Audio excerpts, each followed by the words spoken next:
আসসালামু আলাইকুম। সংবাদে আপনাদের সবাইকে স্বাগত জানাচ্ছি। আমি ফিরোজ তোহা। শুরুতেই আরবে কেবলস সংবাদ শিরোনাম। বাংলাদেশের সর্বশেষ গুরুত্বপূর্ণ আপডেট সংবাদে আপনাকে স্বাগত। শুরুতেই সংবাদ শিরোনাম, পরে বিস্তারিত। প্রথমে জানাবো, মাইলস্টোন ট্র্যাজেডি, 2 শিক্ষককে রাষ্ট্রীয় মর্যাদা দেওয়ার সিদ্ধান্ত উপদেষ্টা পরিষদের। মাইলস্টোন স্কুল অ্যান্ড কলেজে ভয়াবহ বিমান দুর্ঘটনায় নিহত 2 শিক্ষককে রাষ্ট্রীয় সম্মাননা দেওয়ার সিদ্ধান্ত নিয়েছে উপদেষ্টা পরিষদ। সম্মাননার বিস্তারিত অতি দ্রুত নির্ধারণ করা হবে। আজ প্রধান উপদেষ্টার কার্যালয়ের উপদেষ্টা পরিষদের নিয়মিত বৈঠকে সিদ্ধান্ত গ্রহণ করা হয়েছে।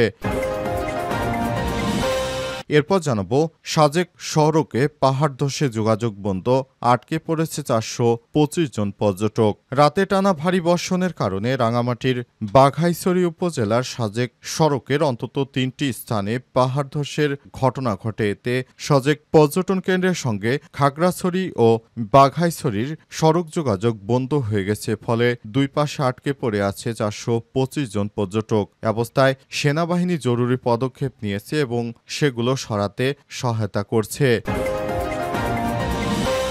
এদিকে স্থানীয় সরকার নির্বাচনে থাকছে না দলীয় প্রতীক। এখন থেকে ইউপি ও উপজেলা নির্বাচনে আগের মতো নৌকা বা ধানের শীষের প্রতীক থাকছে না। এখন থেকে আগের মতো আনারস, ছাতা ইত্যাদি প্রতীক দেয়া হবে বলে জানিয়েছেন উপদেষ্টা।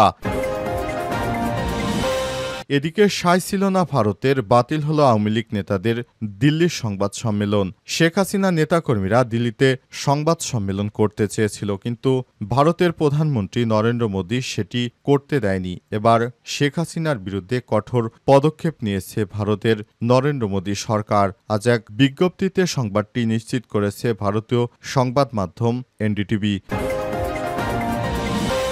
এবং সর্বশেষ জানাবো, রাশিয়ায় যাত্রীবাহী বিমান নিখোঁজ, বহু হতাহতের আশঙ্কা। রাশিয়ার পূর্বাঞ্চলে প্রায় অর্ধশত আরোহী নিয়ে একটি আঞ্চলিক যাত্রীবাহী বিমান নিখোঁজ হয়েছে বলে জানিয়েছে স্থানীয় গভর্নর। আজ বিমানটি রাডার থেকে অদৃশ্য হয়ে কন্ট্রোল রুমের সঙ্গে যোগাযোগ বিচ্ছিন্ন হয়ে পড়ে। এই ঘটনার পরপরই ব্যাপক অনুসন্ধান কার্যক্রম শুরু হয়েছে। প্রিয় দর্শক, এতক্ষণ শুনছিলেন সংবাদ শিরোনাম, এবারে বিস্তারিত। তবে তার আগে বন্ধুরা, অনুরোধ থাকবে এই সংবাদটিতে একটি লাইক দিন। এই চ্যানেলে আপনি নতুন হয়ে থাকলে আমাদের সংবাদটি দেখতে দেখতে চ্যানেলটি সাবস্ক্রাইব করে রাখুন। কমেন্ট করে বন্ধুরা আপনার মূল্যবান মতামত জানিয়ে দিন আপনি বিশ্বের কোন দেশ থেকে বা বাংলাদেশের কোন স্থান থেকে আমাদের সংবাদটি দেখছেন এবং শুনছেন। আর বন্ধুরা, এই সংবাদটি আপনার সোশ্যাল মিডিয়া ফেসবুকে শেয়ার করে বন্ধুদেরও দেখার সুযোগ করে দিন। এবারে বিস্তারিত।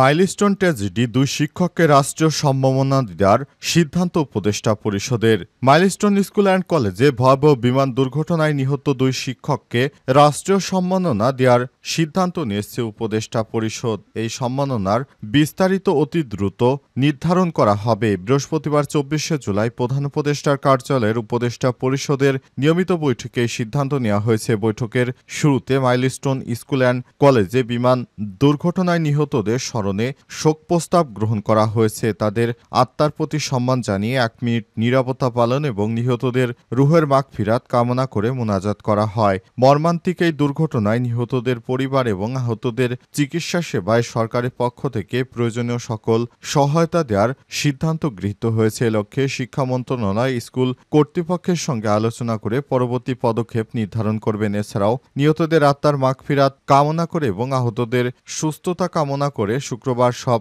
ধর্মীয় প্রতিষ্ঠানে বিশেষ প্রার্থনার সিদ্ধান্ত গ্রহণ করা হয়েছে। ধর্ম মন্ত্রণালয় এ বিষয়ে প্রয়োজনীয় সমন্বয় করবে। অন্তর্বর্তীকালীন সরকারের প্রধান উপদেষ্টা দায়িত্ব গ্রহণ করার পর যতগুলো সমস্যা এসেছে সবগুলোই তিনি অত্যন্ত দৃঢ়ভাবে হ্যান্ডেল করেছেন। এটি অন্তর্বর্তীকালীন সরকারের প্রধান উপদেষ্টার যথেষ্ট গুণগত দিকের সবথেকে ভালো গুণ বলে অনেকেই মনে করছে। সাজেক সড়কে পাহাড় ধসে যোগাযোগ বন্ধ, আটকে পড়েছে 425 জন পর্যটক। রাতে টানা ভারী বর্ষণের কারণে বাংলাদেশের রাঙামাটির বাঘাইছড়ি উপজেলায় সাজেক সড়কের অন্তত 3টি স্থানে পাহাড় ধসের ঘটনা ঘটেছে। এতে সাজেক পর্যটন কেন্দ্রের সঙ্গে খাগড়াছড়ি ও বাঘাইছড়ি সড়ক যোগাযোগ বন্ধ হয়ে গেছে। ফলে দুই পাশে আটকে পড়েছে অন্তত 425 জন পর্যটক। আজ দুপুরে বিষয়টি নিশ্চিত করেছেন বাঘাইছড়ি উপজেলা নির্বাহী কর্মকর্তা ইউএনও শারীর আক্তার। তিনি বলেছেন, পাহাড় ধসের ঘটনায় এখন পর্যন্ত কোনো হতাহতের খবর পাওয়া যায়নি। সাজেক ইউনিয়ন পরিষদের চেয়ারম্যান আতুলাল চাকমা জানান, মঙ্গলবার রাতে ভারী বর্ষণে সাজেক বাগাইহাট সড়কের নন্দারাম, সাইলেততলি ও চম্পকনগর এলাকায় পাহাড়ের মাটি ও পাথর ধসে পড়ে, এতে যান চলাচল সম্পূর্ণ বন্ধ হয়ে গেছে। তিনি আরও বলেছেন, স্থানীয় বাসিন্দাদের নিয়ে ধ্বংসাবশেষ পরিষ্কার করার চেষ্টা চলছে, তবে বড় পাথর ও গাছপালা সরাতে ভারী যন্ত্রপাতি ও বুলডোজার প্রয়োজন। বিষয়টি সেনাবাহিনীর 6 বেঙ্গল বাগাইঘাট জোন ও উপজেলা প্রশাসনকে জানানো হয়েছে। বাগাইছড়ি ইউনিয়ন শারীর আক্তার আরও বলেছেন, খবর পেয়ে দীঘিনালা ফায়ার সার্ভিস, সেনাবাহিনী এবং উপজেলা প্রশাসনের যৌথ উদ্যোগ ধসের মাটি ও পাথর সরানোর কাজ শুরু হয়েছে। সেনাবাহিনীর সহায়তায় বড় পাথর অপসারণের কাজ চলছে। পরিস্থিতি স্বাভাবিক হলে পর্যটকদের নিরাপদে ফিরে আনা হবে। উল্লেখ্য, বর্ষা মৌসুমে পাহাড়ি এলাকায় পাহাড় ধস একটি স্বাভাবিক বিপদ হয়ে দাঁড়িয়েছে। বিশেষ করে পর্যটন সমৃদ্ধ অঞ্চলে পর্যটকদের নিরাপত্তা নিয়ে বাড়তি সতর্কতার দাবি জানিয়েছে স্থানীয়রা। অবস্থায় পুরো পাহাড় এলাকা ধস নেমে তারপর পরিস্থিতি অত্যন্ত কঠিন হয়ে পড়েছে। স্থানীয় সরকার নির্বাচনে থাকছে না দলীয় প্রতীক। স্থানীয় সরকার নির্বাচনে দলীয় প্রতীক আর থাকছে না বলে জানিয়েছে স্থানীয় সরকার পল্লী উন্নয়ন ও সমবায় মন্ত্রণালয়ের উপদেষ্টা আসিফ মাহমুদ সজীব ভুঁইয়া আজ সামাজিক যোগাযোগ মাধ্যম ফেসবুকের ভেরিফাইড পেজ থেকে দেয়া এক পোস্ট এমনটা জানিয়েছেন তিনি। পোস্টে উপদেষ্টা আসিফ মাহমুদ সজীব ভুঁইয়া লিখেছেন, স্থানীয় সরকার নির্বাচনে থাকছে না দলীয় প্রতীক। আজ উপদেষ্টা পরিষদ বৈঠকে স্থানীয় সরকার বিভাগ কর্তৃক উত্থাপিত সংক্রান্ত 4টি আইনের সংশোধনী অনুমোদন করা হয়েছে। উল্লেখ্য, বৃহস্পতিবার প্রধান উপদেষ্টার কার্যালয়ে অনুষ্ঠিত উপদেষ্টা পরিষদের নিয়মিত বৈঠক হয়। সেই বৈঠকে এই বিষয়ে সিদ্ধান্ত নেওয়া হয়েছে। বৈঠকে মাইলস্টোন ট্র্যাজেডির ঘটনায় 2 জন শিক্ষককে রাষ্ট্রীয় সম্মাননা দেওয়ার সিদ্ধান্ত নেওয়া হয়েছে। একই সঙ্গে এদিন বৈঠকে বিমান দুর্ঘটনায় নিহতদের স্মরণে শোক প্রস্তাব গ্রহণের পাশাপাশি নিহতদের আত্মার সম্মান জানিয়ে 1 মিনিট নীরবতা পালন সহ তাদের রুহের মাগফিরাত কামনা করে মুনাজাত করা হয়। অন্তর্বর্তীকালীন সরকারের প্রধান উপদেষ্টা দায়িত্ব গ্রহণের পর তিনি দেশব্যাপী নানা উদ্যোগ গ্রহণ করেছেন। এরই ধারাবাহিকতায় তিনি যেসব উদ্যোগ গ্রহণ করেছেন, এসব উদ্যোগের মধ্যে এটি গুরুত্বপূর্ণ একটি উদ্যোগ যে আগামী নির্বাচনে কোনো দলীয় প্রতীক থাকবে না মেম্বার চেয়ারম্যানের নির্বাচনে, অর্থাৎ যেসব ইউপি চেয়ারম্যান ও উপজেলা চেয়ারম্যানরা এতদিন নৌকা মার্কা প্রতীকে নির্বাচন করতেন, এখন থেকে সেই আগের মতো আর নৌকা থাকবে না। এখন থেকে আগের মতো আনারস কিংবা ছাতা ইত্যাদি প্রতীক সেখানে দেয়া থাকবে।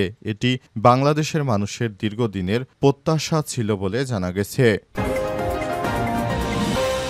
রাশিয়ায় যাত্রীবাহী বিমান নিখোঁজ, বহু হতাহতের সংখ্যা। রাশিয়ার পূর্বাঞ্চলে প্রায় অর্ধশত আরোহী নিয়ে একটি আঞ্চলিক যাত্রীবাহী বিমান নিখোঁজ হয়েছে বলে জানিয়েছে স্থানীয় গভর্নর। আজ 24শে জুলাই বিমানটি রাডার থেকে অদৃশ্য হয়ে কন্ট্রোল রুমের সঙ্গে যোগাযোগ বিচ্ছিন্ন হয়ে পড়েছে। এই ঘটনার পরপরই ব্যাপক অনুসন্ধান শুরু করা হয়েছে।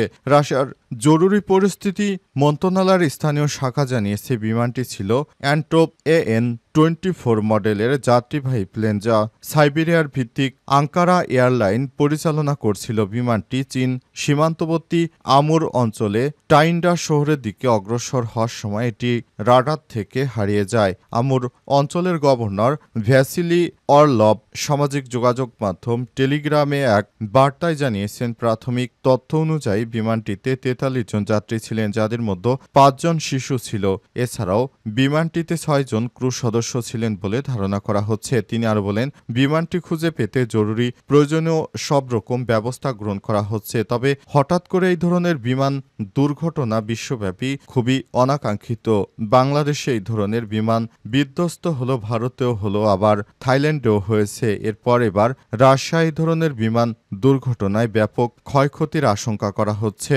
এ অবস্থায় বিমান দুর্ঘটনা থেকে সম্পূর্ণ প্রতিকার পেতে সরকার কাজ করছে বলে জানানো হয়েছে।